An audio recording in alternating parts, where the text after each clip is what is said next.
بعد أن ينزل المؤمن إلى قبره يسمع قرع النعال. سبحان الله العظيم، والله أنا دائما أتأمل في كلمة يسمع قرع نعالهم. تخيل يا أخي الحبيب وأنت في قبرك لوحدك، ذهب الأخ والحبيب والقريب والصاحب والمحب كلهم ذهبوا، وتسمع نعالهم وهم يتركونك لوحدك.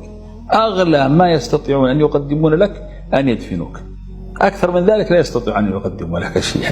المؤمن الذي يحدث له مجرد ما أن ينزل في قبره، مجرد ما أن ينزل يقيمه منكر ونكير كما ورد ذلك في الحديث الصحيح، ثم يسألانه 3 أسئلة: من ربك؟ ما دينك؟ من نبيك؟ الله ماذا يقول لك يا مؤمن؟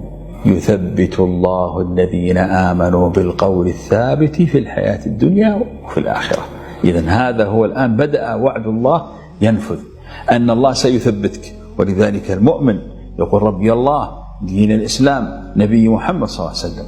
أرأيت من ثبتك هناك؟ والله لا تستطيع أن تذكر شيء ما لم يذكرك الله إياه.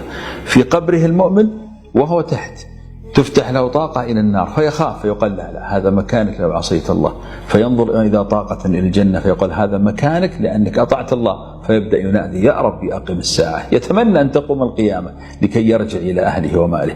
ثم ينزل إليه عبد صالح جميل المحيا فيقول: من أنت؟ فيقول: أنا صلاتك وصيامك واعتقادك ويقينك وثقتك بربك، أنا عملك الصالح. فيؤنسه ويسعده في قبره. الناس هناك يبكون فوق الأرض وهو سعيد تحت الأرض. هذا هو المؤمن. فأسأل الله أن يثبتنا وإياكم على ما يحب ويرضى.